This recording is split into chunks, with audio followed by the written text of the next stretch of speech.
Así como están en su lugar, vamos a pedir la dirección de Dios, hermanos. Oremos. Cuántas gracias te damos, Señor, porque nos permites tener en nuestras manos tu palabra escrita y al tener acceso a ella, Señor, la posibilidad de conectar directamente con tu voluntad. Permite, Señor, que podamos ser canales adecuados para que esta palabra tuya fluya, Señor, y llegue hasta nuestros corazones y los impacte y los trastorne y produzca aquellos cambios, Señor, que tú esperas en nuestras vidas. Nos ponemos todos los aquí presentes en tus manos, en el nombre de Cristo Jesús. Amén. Ha comenzado el mes de abril, hermanos, el cuarto mes de este año. Y para esta ocasión, para estos 4 domingos que tenemos, incluyendo el del aniversario que también está próximo, la propuesta temática y textual para esta ocasión se encuentra precisamente en el segundo libro de las Crónicas, capítulo 16, particularmente el versículo 9, la primera parte que dice que el Señor fortalece a quienes le son fieles.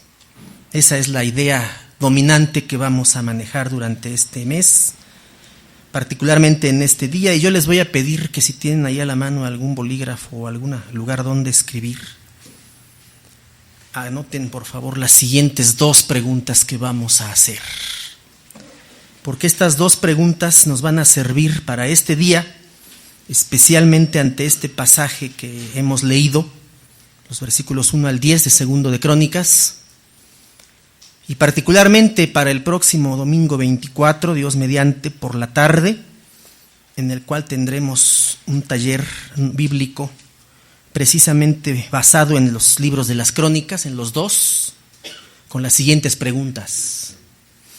En primer lugar, ¿qué hemos de hacer cuando los propios textos bíblicos combinan la política, la historia, la geografía y la fe al mismo tiempo? ¿Qué hemos de hacer cuando un texto bíblico combina 4 cosas, dijimos? La historia, la política, la geografía y la fe. No veo que anoten todos, hermanos. Algunos los veo bastante indiferentes ante las preguntas. No los veo. Consigamos bolígrafos por ahí. Sí hay. Algunos están anotando en sus teléfonos, lo cual está muy bien. No necesitan bolígrafos. Aquí los hermanos no tienen bolígrafo. Pásenle aquí bolígrafo a los hermanos. Pásenle acá. Repetimos la primera pregunta, porque la vamos a aplicar al pasaje que acabamos de ver. Es un pasaje verdaderamente notable el pasaje que acabamos de leer. Aquí hay más bolígrafos. ¿Qué hemos de hacer cuando un texto bíblico combina o mezcla estas 4 cosas? La historia, la política, la geografía y la fe. 4 cosas. Es el caso que tenemos aquí delante. La segunda pregunta es derivada de esa.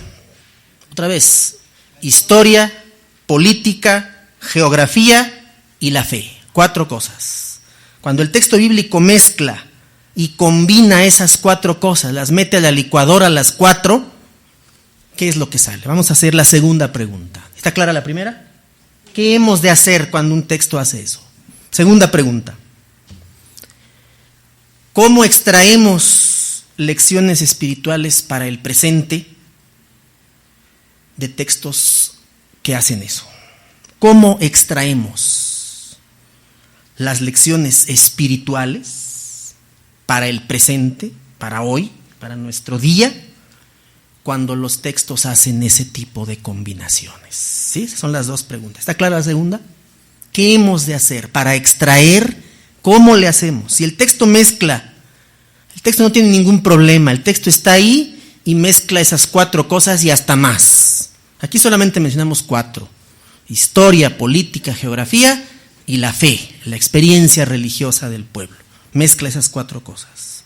¿Cómo hemos de hacer, en segundo lugar, para extraer de pasajes como estos las lecciones espirituales para hoy, para el presente, no para lo que ellos vivieron, que es importantísimo, no para las lecciones espirituales que ellos tuvieron que recibir, sino para nosotros hoy, en el presente, cómo hemos de extraer las lecciones espirituales.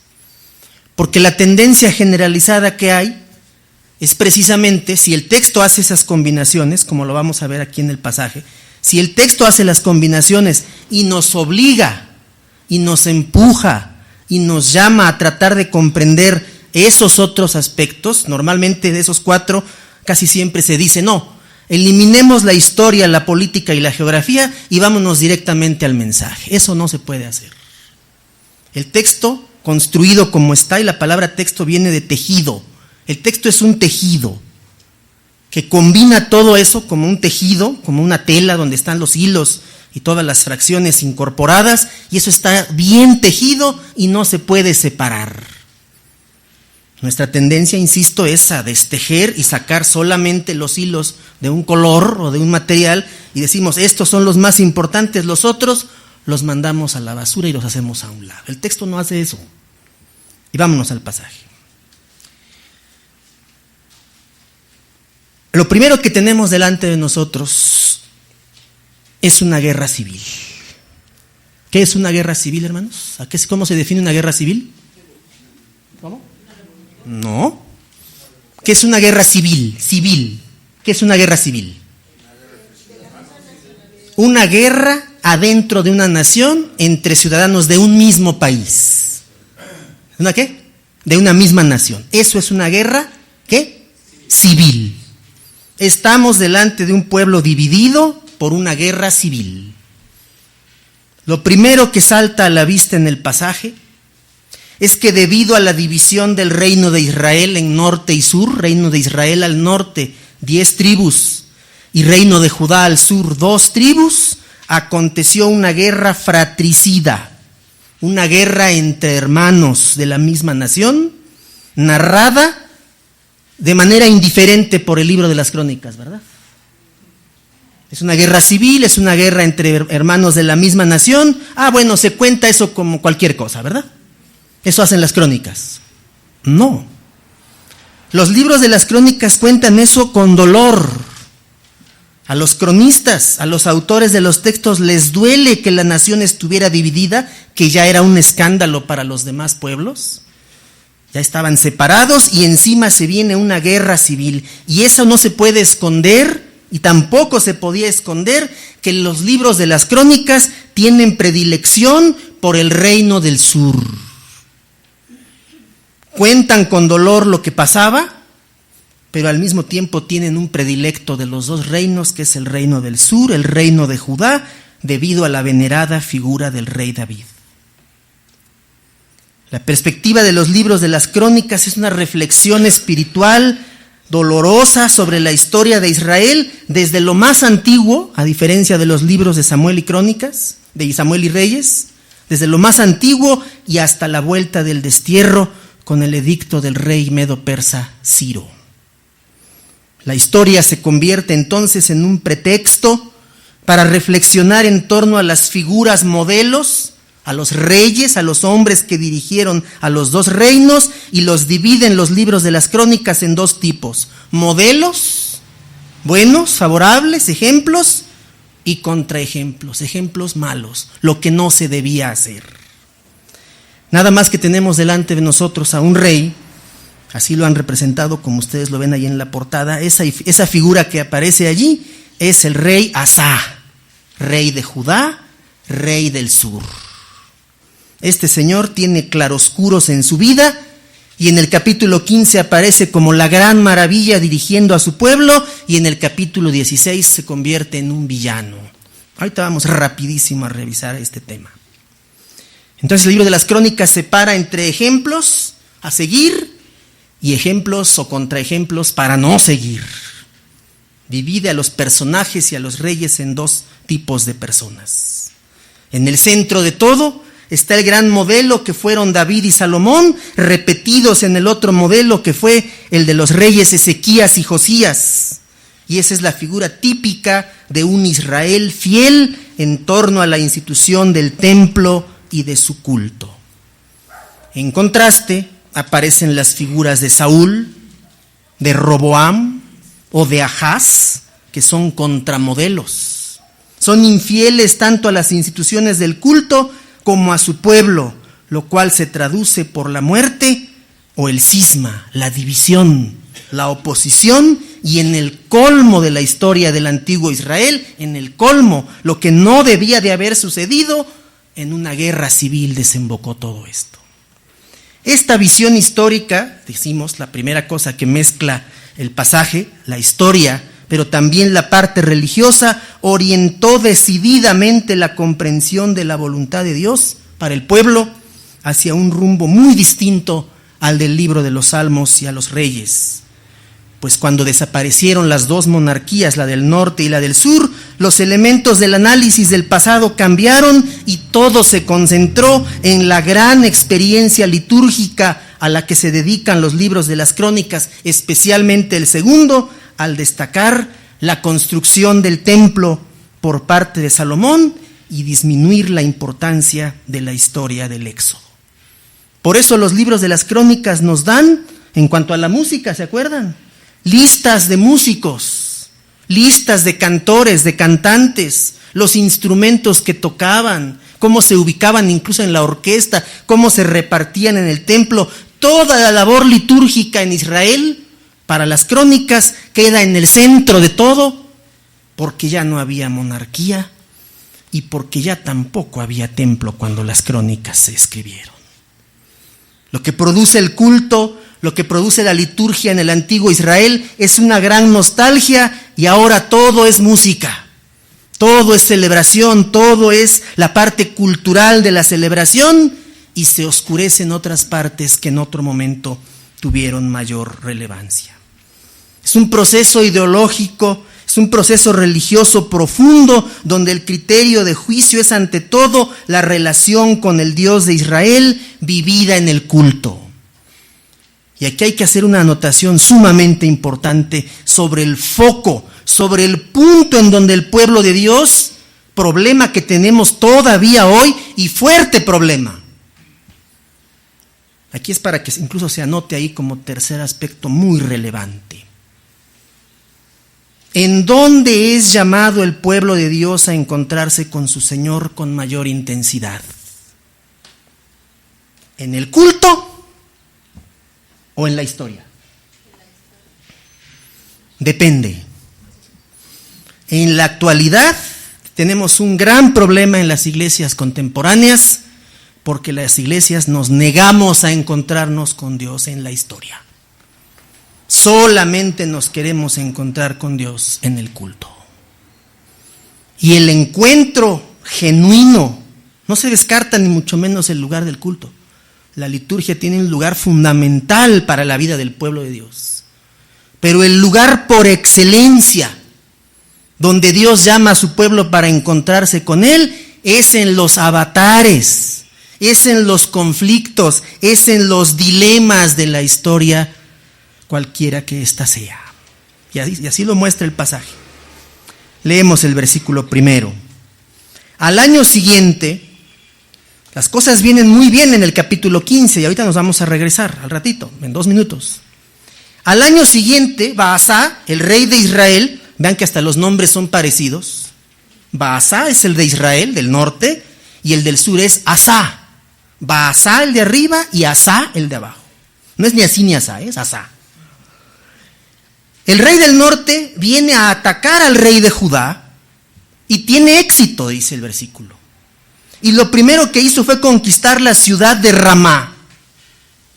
Y la ciudad de Ramá no es extraña para nosotros, en el mapa sí, porque casi nunca usamos los mapas de nuestra Biblia. Ahí están abandonados y hasta empolvados nuestros mapas.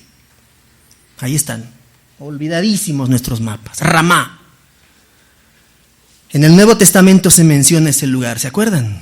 ¿Sí? ¿Todos se acuerdan? Voz que fue oída en Ramá. La misma ciudad a la que se refiere el profeta, citado en el Nuevo Testamento en el momento aquel de la mortandad de los niños. Voz que fue oída en Ramá. Los niños perecieron, Raquel que padeció, Raquel que se puso a llorar y a lamentar, pero nadie le hizo caso. Ramá. Es el lugar, ¿Ramá qué? No, Ramá, Ramá. Ramá es el lugar donde vino la mortandad que se recuerda en el pasaje de Mateo. Ese lugar, dice el versículo 1 de 2 de Crónicas 16, fue conquistado por Baasá, que vino a ese lugar y conquistó primeramente la ciudad de Ramá. Enseguida, ¿qué hizo el rey Baasá, el del norte? Convirtió esa ciudad en una fortaleza y puso soldados allí porque era un lugar estratégico para impedir que cualquiera entrara o saliera del territorio gobernado por su enemigo, el rey Asa. Tendríamos que ir al mapa, buscar el lugar donde está Ramá y ver la ubicación en el norte de Israel, por lo cual este gobernante hizo eso. Ya está mezclada la historia, ya está mezclada la política y todavía no aparece la fe. ¿Estamos claros? En el pasaje. Todavía no aparece. Versículo 2. Entonces Asa, el magnífico rey Asa del capítulo anterior, capítulo 15, ¿qué hizo? ¿Qué hizo?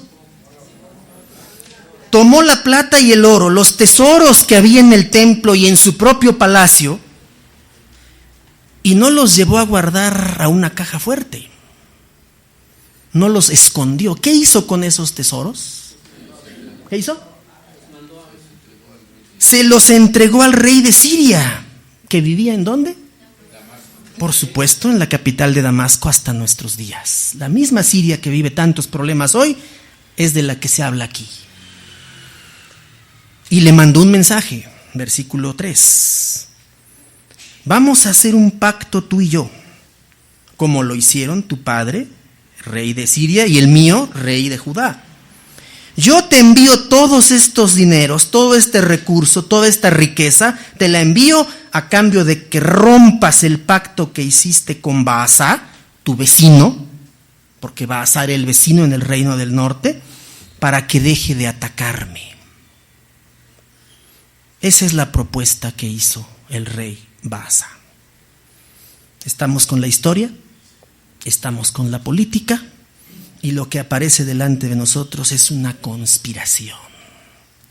Es un pacto entre dos naciones en contra de otra. Rompe tu alianza con este otro rey para recordar el pacto que mi padre y el tuyo hicieron, para que este otro gobernante, hermano mío, ¿sí?, deje de atacarme. ¿Y qué hizo el rey Ben-Hadad? ¿Qué hizo? Por supuesto que estuvo de acuerdo. Es decir, rompió el pacto con el reino del norte, aceptó el pacto con Asa y envió a los jefes de su ejército a pelear ¿contra quién?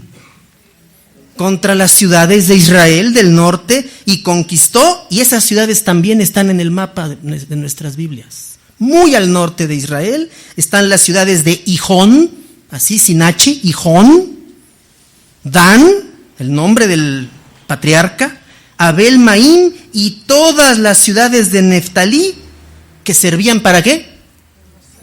Para almacenar alimentos. Y aquí hay que hacer una pausa con base en las preguntas que hicimos hace un momento. ¿Y por qué las crónicas nos proporcionan toda esta información? ¿Para qué nos sirve hoy toda esa información? Nos sirve para proveer un contexto a la respuesta que va a dar el rey, a la actuación que está teniendo, pero sobre todo va a ser la introducción, va a ser la preparación del escenario para la aparición de un segundo profeta, porque en el capítulo 15, como vamos a ver ahora, apareció otro profeta y le fue a dar palmadas al rey Asa y le dijo: ¿vas bien? Y el Señor quiere que hagas y que sigas con lo que estás haciendo, que derribes los ídolos, que derribes los altares a otros dioses. Vas muy bien, Dios está contigo. Capítulo 15, la parte luminosa, la parte llamativa, donde Asa es un modelo para su pueblo y un modelo para nosotros hoy también. Pero no estamos en el capítulo 15, estamos en el 16, donde Asa comete una alta traición con su pueblo y consigo mismo. Y extrae los tesoros del templo que no le pertenecían. ¿O sí? No le pertenecían. extrae los tesoros del palacio real que sí le pertenecían, y al juntar todas esas riquezas, soborna, compra y hace una negociación con un enemigo histórico de Israel para golpear a su hermano y que esa guerra civil se resolviera, porque el rey Baasá tenía bien controlada la ciudad de Ramá, como vimos. Cuando hay guerras fratricidas, guerras entre hermanos, y hay terceros en discordia que no son de la familia, los terceros en discordia siempre piden ganancias deshonestas, excesivas. Quieren sacar provecho de los pleitos y de los odios entre hermanos, ¿cierto? Siempre hay un tercero en discordia, porque mutuamente los hermanos se echan la culpa, porque mutuamente se atacan y van a hablar mal del otro con terceras personas que no son de la familia. Este es exactamente el caso. Versículo 5.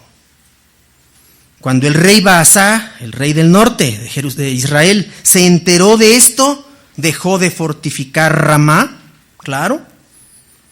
Y entonces el rey Asa otra vez le ordenó a todos los de Judá que se llevaran las piedras y la madera que Baasá había usado para fortificar esa ciudad, y con ese material el rey Asa fortaleció las ciudades de Gebá y Mizpá. Aquí la geografía ya nos tiene mareados, ¿cierto? Ya estamos mareados. Yo no sé cuántos han tratado de leer a León Tolstoy, por ejemplo. Las buenas ediciones de León Tolstoy o de Dostoyevsky, las mejores ediciones, son las que traen al principio o al final una tabla con los nombres de los personajes para que nos acordemos quién es quién. Nuestras ediciones de la Biblia no tienen eso, lamentablemente. Nombres de personas, nombres de ciudades, para que entonces las menciones de cada lugar y de cada persona cobren significado para nosotros. De otra manera, no van a significar mucho para nosotros. Esa es la dificultad, y por eso la primera pregunta que hemos hecho: ¿qué haremos cuando el texto mete a la licuadora todo? Mete la historia, mete la política, mete la geografía y mete la fe. Porque supone que los lectores originales de estos textos conocían la geografía de su tierra. Nosotros ni la nuestra conocemos. Con trabajos. ¿Cómo vamos a conocer la geografía de Israel? Y además no nos importa. Porque lo que importa es el mensaje, ¿verdad? La geografía no interesa, ni la historia mucho menos. ¿Para qué? Hay que ir al mensaje, lo demás no interesa. Y volvemos a preguntarnos en el espíritu de la misma primera pregunta: ¿y si no importa todo eso, por qué los libros de las crónicas nos lo ponen? ¿Para qué lo ponen? Que se ahorre todos los detalles y vámonos al problema espiritual, ¿no? Pues lamento decepcionarlos, hermanos, el texto no hace eso. El texto lo mete todo a la licuadora, no nos tiene piedad en eso, y nos debería obligar a buscar y a contextualizar lo que estaba pasando, en dónde estaba pasando, por qué estaba pasando y para qué estaba pasando. Versículo 7 al 9. Pero en esos días el profeta Hananí fue a hablar con Asa, rey de Judá, y lo reprendió así, que es lo que está destacado y que es nuestra cita de base para todo este mes. Justamente las palabras del profeta Hananí, un profeta de esos bastante raros, bastante desusados en nuestra memoria profética. Y el del 15 tampoco es famoso, ahorita vamos a hablar de él. Vean lo que dice el profeta Hananí. Nuestro Dios vigila todo el mundo. Auténtico y genuino profeta. Un profeta consciente de lo que Dios hace en el mundo y para qué lo hace. Dios está al tanto de todo lo que pasa en el mundo. Lo vigila siempre. Y siempre está dispuesto a ayudar ¿a quiénes? A los que lo obedecen y confían en Él. Nuestra versión Reina Valera dice: fortalece. Dios quiere fortalecer a los que le son fieles y a los que confían en Él. Esa es la base de nuestro lema para este mes. Por lo tanto, le dice el profeta, acuérdate de que gracias a tu confianza en Dios, cuando has confiado en Dios, pudiste derrotar ¿a quiénes? A los etíopes, a los negros, a la África negra. Pudiste derrotar a los etíopes y a los libios. ¿Nos suena Libia? ¿Dónde está Libia? ¿Dónde? África del Norte. ¿Qué gran ciudad de la antigüedad se ubicaba en lo que ahora es Libia? ¿Qué gran ciudad de la antigüedad se ubicaba en ese lugar? A ver, ¿quién? ¿Quién dice yo? ¿Cuál? Alejandría, en Egipto. Una gran ciudad de la antigüedad, importantísima ciudad de la antigüedad, de donde salió nada menos que San Agustín, el obispo de Hipona. Cirene es el otro nombre, Cartago. Los cartagineses tuvieron una gran guerra contra el Imperio Romano. ¿Se acuerdan de Aníbal? El de los elefantes, el que peleaba con elefantes en las guerras. Aníbal era cartaginés, precisamente. Cirene era el otro nombre, Cartago. Muy bien, pues también peleó contra los libios, dice. Como en aquellas otras dos guerras confiabas en Dios, ¿cómo te fue en esas guerras? Te fue bien. A pesar de que ellos tenían un ejército mucho más poderoso que el tuyo. Y aquí hay que detenernos otra vez y preguntarnos. Entonces en la antigüedad Dios apoyaba a aquellos que guerreaban, que hacían guerras. Dios se ponía del lado de un pueblo o de otro según la voluntad suya. Hoy que hay guerras, porque todavía las hay, desgraciadamente, ¿Dios también se pondrá del lado de aquellos que guerrean en nuestra época? Ese es un problema de interpretación para las Escrituras y para nosotros hoy. Y la respuesta profética es clarísima con base en el pasaje. En la antigüedad Dios siempre estuvo del lado de su pueblo cuando la guerra era justa, cuando la guerra peligrosamente podía entenderse como guerra santa, entre comillas, y Dios participaba y en muchas ocasiones guerreó por su pueblo, cuando la guerra era justa y cuando la guerra era santa. Hoy, ¿de qué lado está Dios en las guerras humanas que acontecen? Fuerte, fuerte. ¿Quién dijo ninguno? De ninguno. Dios no puede estar a favor de nadie que hace guerra. Porque siempre las dos partes en conflicto dirán que tienen la razón. Siempre. Y Dios no puede estar del lado de la violencia ni de la muerte. Eso ya cambió a partir de Jesucristo. Nosotros queremos hacer guerras espirituales y guerras contra este y contra aquel y suponemos que Dios está de parte de estos señores porque su banderita tiene una estrella que se llama de David y pensamos que Dios siempre va a estar del lado de ese país. Pues no. Dios no puede estar del lado de ningún violento porque el reino de Dios es un reino de paz, de amor, de gracia, de justicia, de igualdad, y Dios no puede estar del lado de ningún violento. Eso ya cambió a partir de Jesucristo. Por eso los dilemas que nos plantean textos como este nos enfrentan al hecho de que este rey Asa no confió en el Señor. ¿Y cómo le fue cuando hizo el pacto con el rey de Siria? ¿Le fue bien o le fue mal? No. ¿A qué horas le fue mal? Claro que no le fue mal. Es ahí donde entramos en los conflictos de lectura. Le fue bien. Y el hecho de que le fuera bien resulta engañoso para él y entonces aparece el problema de su fe. Como me fue bien, como hice un pacto que me resultó favorable, el rey de Siria recibió mi soborno, mi dinero y el dinero del Señor, Yahvé, que no era mío. Lo recibió porque a él no le importó. Él recibió el dinero muy bien y aceptó el pacto y lo firmó y peleó contra el otro rey y el otro rey dejó la ciudad aquella. Al rey Asa le fue muy bien.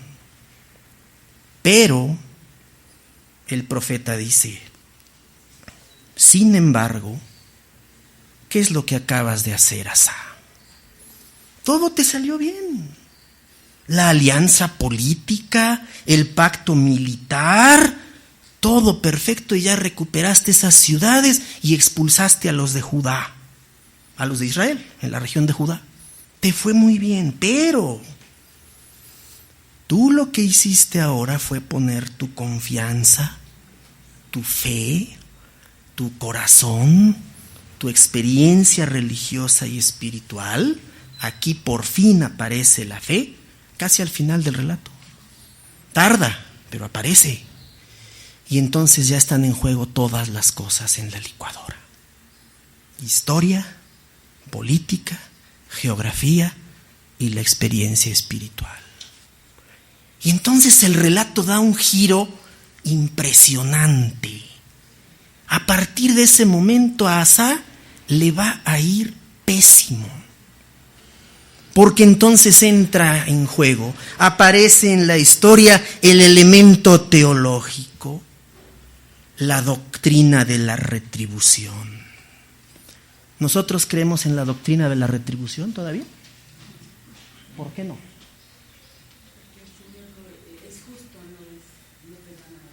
Exactamente. Ya no creemos en la doctrina de la retribución. El gran creyente Job tuvo un problema con la doctrina de la retribución. Enorme problema.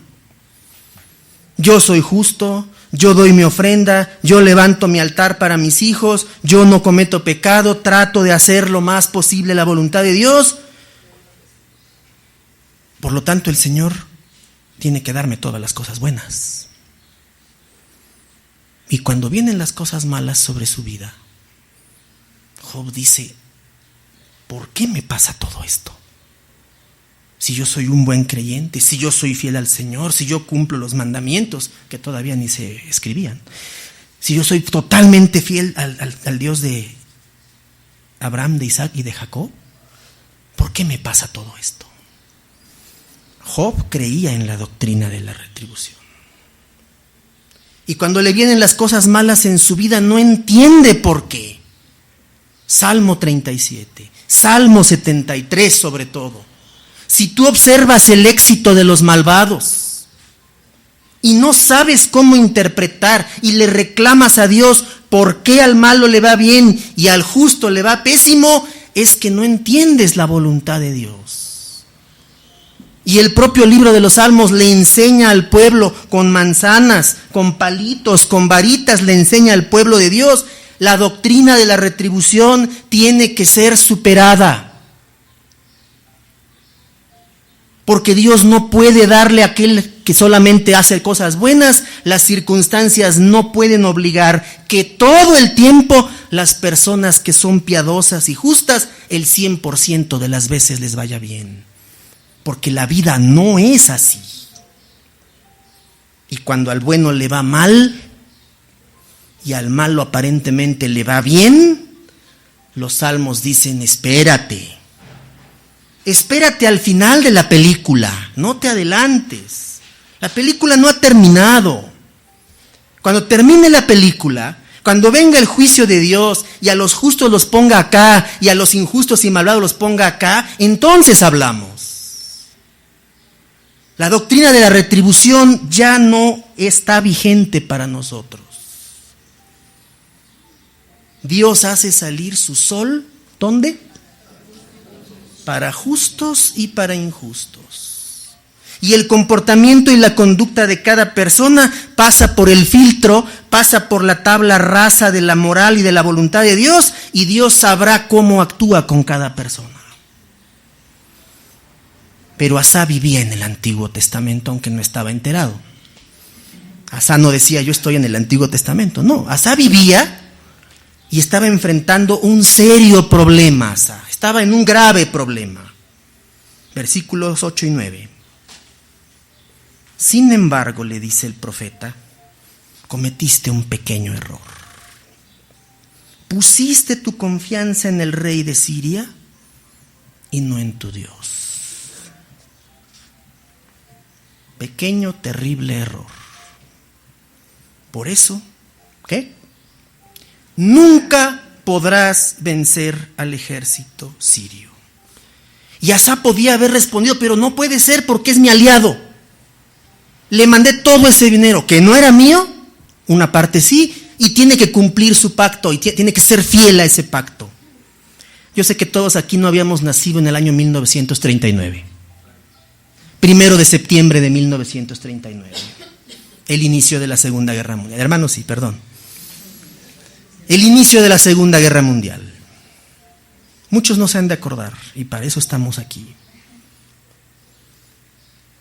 Para recordar que el señor Ribbentrop, canciller de Alemania, Relaciones Exteriores, y el ministro soviético de Relaciones Exteriores de Stalin, firmaron un pacto de no agresión antes de la Segunda Guerra Mundial. Y el representante, o sea, el alemán y el soviético, meses antes de la Segunda Guerra Mundial, firmaron un pacto de no agresión Alemania y la Unión Soviética. Ese pacto incluía que los dos se iban a repartir Polonia. Porque el 1 de septiembre de 1939 las fuerzas nazis invadieron precisamente a Polonia y así empezó la Segunda Guerra Mundial. Pues mientras el ejército llegaba por un lado alemán a invadir Polonia de este lado, el ejército soviético por el otro, y se dividieron Polonia. Y el pacto de no agresión entre alemanes y soviéticos fue violado por Hitler cuando invadió la Unión Soviética. Chéquenlo en la historia. El rey de Siria, Siria misma, no era un país confiable para Israel, le dice el profeta al rey. Pequeño, terrible error. Hiciste un pacto con el rey de Siria y pusiste tu confianza en él y no en tu Dios. Por lo tanto, nunca podrás vencer al ejército sirio. Fuiste muy tonto, fuiste muy inocente, fuiste muy ingenuo. Y vean cómo termina el versículo 9. ¿Qué dice?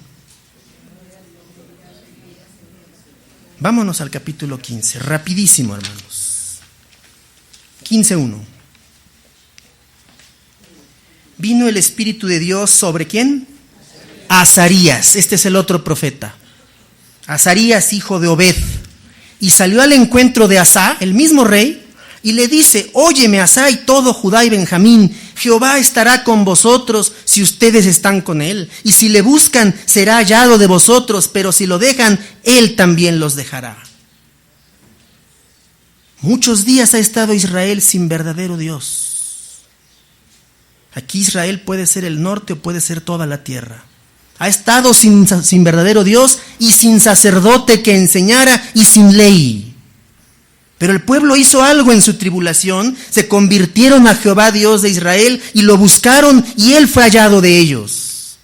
En aquellos tiempos no hubo paz ni para el que entraba ni para el que salía, sino aflicciones sobre todos los habitantes de las tierras, y una gente destruía a otra y una ciudad a otra ciudad, porque Dios los turbó con toda clase de calamidades y desastres. Pero esforzaos vosotros y no desfallezcan vuestras manos, pues hay recompensa para vuestra obra. Maravilloso. Quizá teníamos que haber leído primero estas palabras, pero no, hay gato encerrado.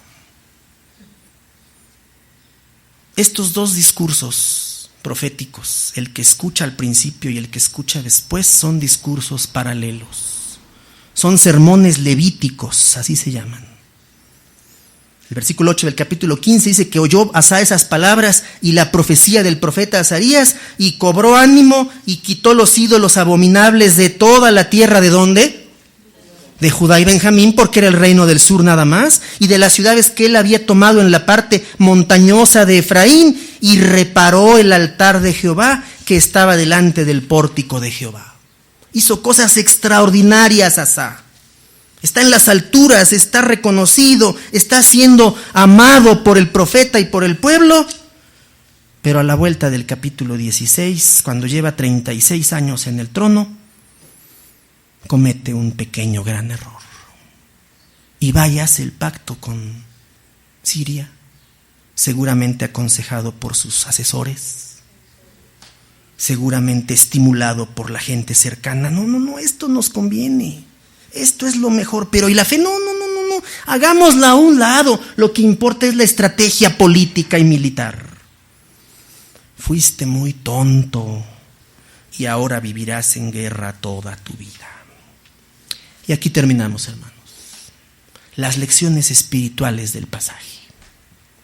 ¿Cómo se sacan? Nos vamos por la doctrina de la retribución, porque vean cómo le siguió yendo a este pobre hombre y las cosas que hizo. Esa traducción es muy bonita también, dice, locamente has hecho en esto. Preciosa nuestra traducción. Versículo 10. Se enoja Asa contra el profeta, le da a entender, pero no, que no estás viendo qué estrategia acabo de llevar a cabo. Funcionó. Siria aceptó el pacto, rompió el pacto con el norte y derrotamos al reino del norte. ¿Cómo no va a tener éxito? Y el profeta va a dar a la cárcel. Por bocón, por exagerado, calificó de tonto al rey y dijo que había cometido un error. ¿Y qué hizo al final del versículo 10 el rey? ¿Qué hizo? Maltrató con crueldad a varios de los habitantes de la ciudad. Reina Valera dice, y oprimió a Asa en aquel tiempo a algunos del pueblo. No entendió la lección, no aprendió lo que el profeta le decía, no hizo caso de lo que el profeta le estaba enseñando. El reproche profético tiene una justificación histórica, pues ni siquiera califica al rey de alta traición de entregar aquellos tesoros nacionales a los enemigos, sino que pone en entredicho su fe. ¿Por qué no confiaste en Yahvé? A lo mejor igualmente haces el pacto. Ojo. A lo mejor igualmente lo haces o lo haces de otra manera, pero de ninguna manera entregando los tesoros de Dios y los tesoros del pueblo. Hoy diríamos eso, ¿verdad? Los tesoros del Palacio Nacional, ¿de quién son? Son nuestros, ¿no? Son del pueblo. Entonces, ¿por qué quieren hacer eso con lo que es nuestro? Y entonces ahí están los puntos de contacto del pasado con el presente. Pero lo que esta sociedad actual no logra entender por sus características secularizadas es lo que los creyentes sí queremos entender. El Señor fortalece a quienes le son fieles. El que pone en las manos de Dios sus proyectos y no lo hace como un discurso, porque a veces hasta ese discurso es chato y amorfo, y bastante chato y bastante amorfo. Yo estoy en las manos de Dios y que Él haga conmigo lo que Él quiera. No, así no se hace. Se hace con los ojos bien abiertos y se aprende a interpretar lo que nos pasa en la vida. Y tenemos que alcanzar una madurez y una adultez que nos permita decir, sí, el Señor me enseñó en otras circunstancias esto que ahora vivo y ya tengo capacidad de decisión y en nombre de Dios voy por acá o por acá, no con los ojos cerrados. Yo quiero vivir por fe. No, señores. Vivir por fe no es dejar de trabajar ni decir que se va uno a ir de misionero al norte de África con los ojos cerrados. No, señores. Vivir por fe es poner todas las fichas en la mesa, es tener conciencia de las capacidades que uno tiene, de sus fortalezas y de sus debilidades, y poder ver las oportunidades de la vida y poder decir, si el Señor quiere haré esto o esto otro, pero tengo los ojos bien abiertos. No cierro los ojos si he hecho un volado o hago la ruleta rusa. No, señores. Eso es lo que reprocha el profeta Hananías a Asa. Eso le reprocha el profeta. La fidelidad al Señor no es algo negociable. La fidelidad a Dios tiene que ser probada todo el tiempo. Como pusiste tu confianza en el rey de Siria y no en tu Dios, nunca podrás vencer. Versículo 12. Ya vamos a concluir. El nuevo horario nos tiene un poquito raros, ¿verdad? En el año 39 de su reinado, 3 años después, ¿qué pasó con Asa? Pobrecito Asa. La doctrina de la retribución. Y otra vez, en su enfermedad no buscó a Jehová, sino a los médicos. Ah, claro, este pasaje nos enseña que en nuestra época tampoco hay que buscar a los médicos, como muchos creyentes hacen. Así lo dice el texto, ahí está. En su enfermedad no buscó a Jehová, sino a los médicos. Así lo dice la Escritura. Por lo tanto, los creyentes en Jesucristo no debemos recurrir a la medicina. Y hay mucho creyente que dice eso. Nosotros no creemos ya en la doctrina de la retribución, hermanos. Y creemos firmemente en que a pesar de los médicos en ocasiones, Dios puede obrar en la vida de las personas y otorgar la salud. Lo creemos firmemente. Pero también creemos que la medicina es dirigida por Dios. ¿O no?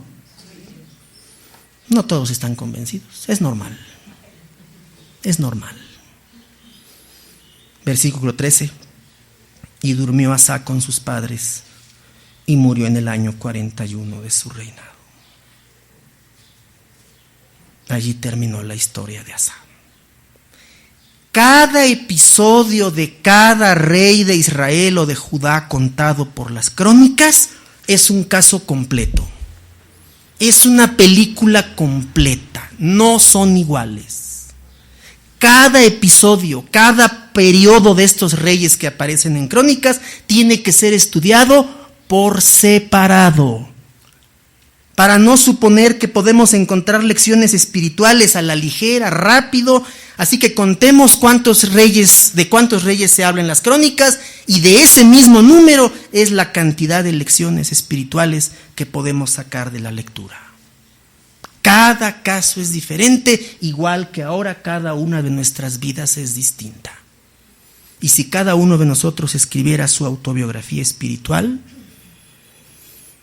cada historia es completamente distinta, con todo y que creemos en el mismo Señor. Con todo y que el mismo Señor nos ha redimido. Con todo y eso, cada historia, cada relación con Dios es completamente diferente. El relato termina en el versículo 14 con palabras, digamos, ¿cómo las calificarían las palabras del versículo 14? ¿Cómo? Termina su vida este hombre que cometió ese error garrafal. Lo sepultaron en los sepulcros que él había hecho para sí en la ciudad de David. ¿Y el dinero? ¿Dónde se quedó? En Siria. ¿Los tesoros regresaron a las arcas de Judá? ¿Este señor murió con ese delito impune? ¿Sí? ¿Murió con ese delito impune?